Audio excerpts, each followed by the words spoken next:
Bonjour à toi, cher spectateur. Neuilly sa mère de Gabriel Julien Laferrière, c'était clairement l'une des suites que j'attendais le moins cette année parce que je suis pas très fan du premier long métrage. Je suis pas très fan de Julien Laferrière, pour qui honnêtement je trouve que ses comédies n'ont servi à rien, si ce n'est à enterrer quasiment des acteurs, parce que Guillaume de Tonquédec, je pense, ne s'est jamais relevé malheureusement de SMS. Heureusement qu'il y a eu la petite série sur France 2 derrière qui est passée, mais sinon, honnêtement, c'est un très mauvais cinéaste. Et malgré son gros succès avec Neuilly sa mère, je voyais pas trop l'intérêt en fait 10 ans après de faire une suite. Tout comme il y a beaucoup de films sur lesquels je vois pas l'intérêt de faire une suite 10 ans après le long métrage. Le résumé pour faire simple, Charles est mal en point. Son père est au beau milieu d'une affaire de mauvais traitement de ses cochons et sa famille est menacée d'un mot imprononçable pour lui, pauvreté. Sous l'obligation de devoir résider chez son cousin Samy, il va décider de prendre les devants et de se présenter à la mairie de Nanterre. C'est dingue de préférer le deuxième volet au premier.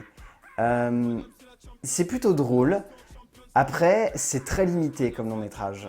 L'idée est intéressante parce que le film ne prend plus le point de vue de Samy, comme la bande-annonce pourrait le laisser croire, mais prend le point de vue de Charles.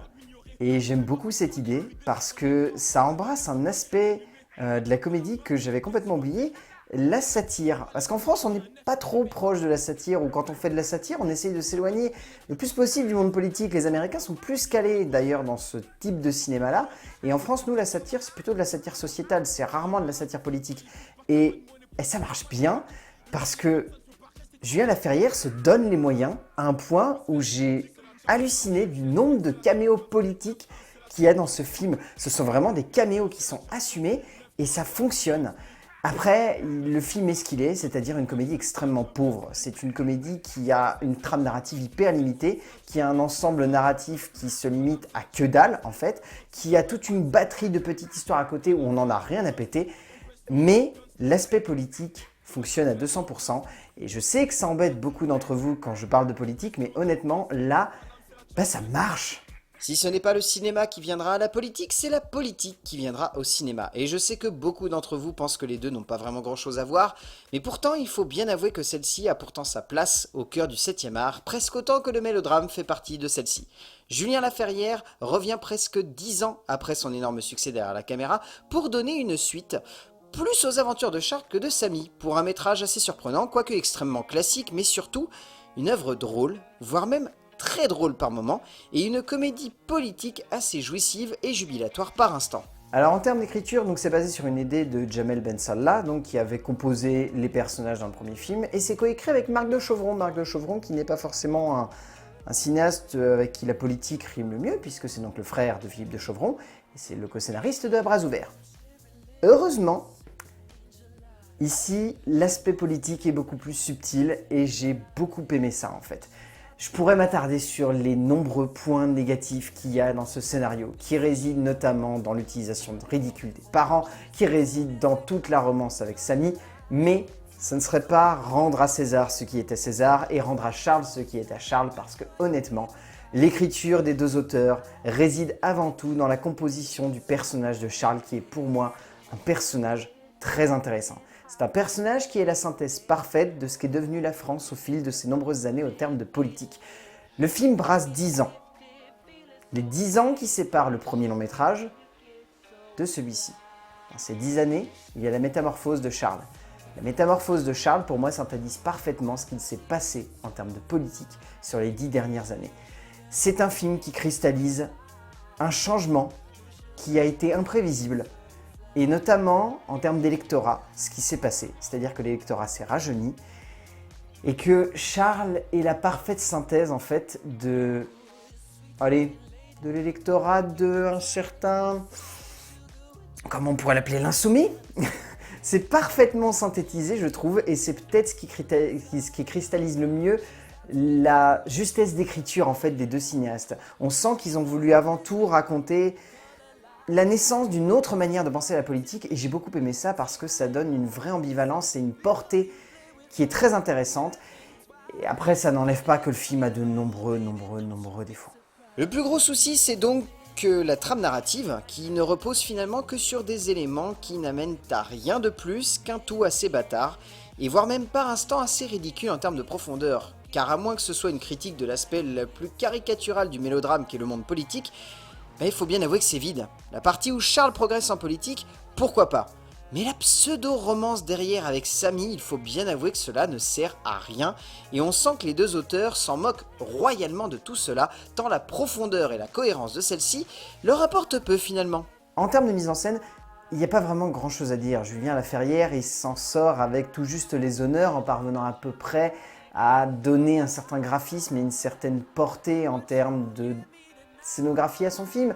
Quoique ça reste quand même très limité. Il y a des moments où je me disais que le montage est vraiment grossier et il y a des séquences où c'était carrément kitsch. La séquence du rêve de Charles où il repense à Nicolas Sarkozy, là ça fonctionne pas clairement, c'est à la limite du ridicule. Mais ce que j'ai bien aimé, c'est la manière avec laquelle il joue avec le gag. Ok, il comprend qu'il n'a pas de trame narrative et qu'il ne peut pas se baser sur une espèce d'évolution dramaturgique où il va y avoir une vraie tension. Tout l'intérêt du film étant avant tout de jouer sur la portée des gags et sur l'impact que ceux-ci vont avoir sur le spectateur.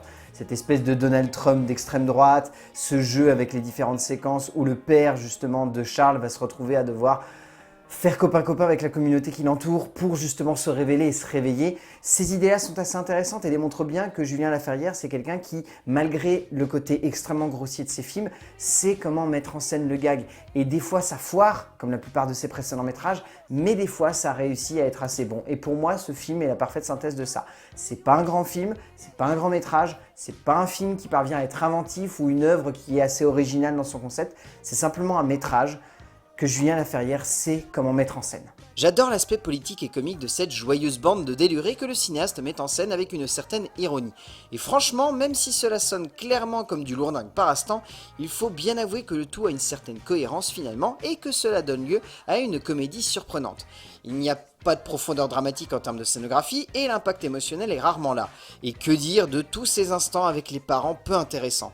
Mais honnêtement, c'est assez génial comment le cinéaste met en scène le combat politique de Charles et la forme que le tout prend au fil du développement du récit. Au niveau du casting, je ne saurais pas comment vous dire que la plupart des rôles me sont un peu passés sous le nez. Je trouve qu'il y a très peu d'acteurs qui arrivent vraiment à sortir leur lapin du chapeau en termes de jeu, parce que Denis Podalides c'est pas trop mal, mais bof, Valérie Lemercier c'est proche d'un caméo, Joséphine Japy pourquoi pas, je la trouve pas trop mal, mais après c'est son personnage qui est assez dénué de sens. Sophie Aram, je l'ai bien aimée, mais après encore une fois c'est un personnage très secondaire. Il y a, allez, peut-être quand même le petit caméo de Dupond-Moretti que je trouve assez bien senti, Josiane Balasco qui arrive à pointer son petit nez qui est plutôt sympathique, et après Samy Seguir, je dis pas grand chose sur lui, mais alors il a une tête d'affiche secondaire qui est quand même assez magistrale. Si Samy Seguir est particulièrement oubliable, il faut bien avouer que Jérémy Denisti embrasse vraiment cette idée que Charles est le rôle de sa vie et qu'il doit en faire un personnage de légende. Et du coup, il s'éclate avec. Au bout du compte, Neuilly, sa mère, c'est pas une grande suite, mais honnêtement, par rapport au niveau du premier, je trouve que ça tient la route et que c'est plutôt fun. Oui, c'est assez grossier en termes de narration, en termes de dramaturgie, là-dessus vous allez vous faire chier comme un rat mort, c'est pas possible, mais c'est une comédie qui tient plutôt bien la route dans son aspect le plus politique, et je sais que ça va en défriser pas mal d'entre vous, mais je trouve vraiment qu'en termes de politique, ce film-là est très clairvoyant, est très intelligent, et arrive à faire rire avec quelque chose de compliqué dans notre actualité, et en jouant d'ailleurs, je l'ai pas assez dit, mais beaucoup sur des petites polémiques, des conflits par-ci par-là, et ça résonne très très bien avec ce qui se passe aujourd'hui et avec ce qui se passe dans pas mal d'endroits et dans pas mal de choses. C'est un film qui est très actuel, et c'est en ça que je trouve que Neuilly, sa mère, de Gabriel Julien Laferrière, et ben c'est un film qui est plutôt bon, c'est un film qui est plutôt drôle, c'est un film qui est enjoué, et que je vous conseille de voir en salle de cinéma. Très honnêtement, moi-même je suis le premier à être surpris de dire ça. A plus.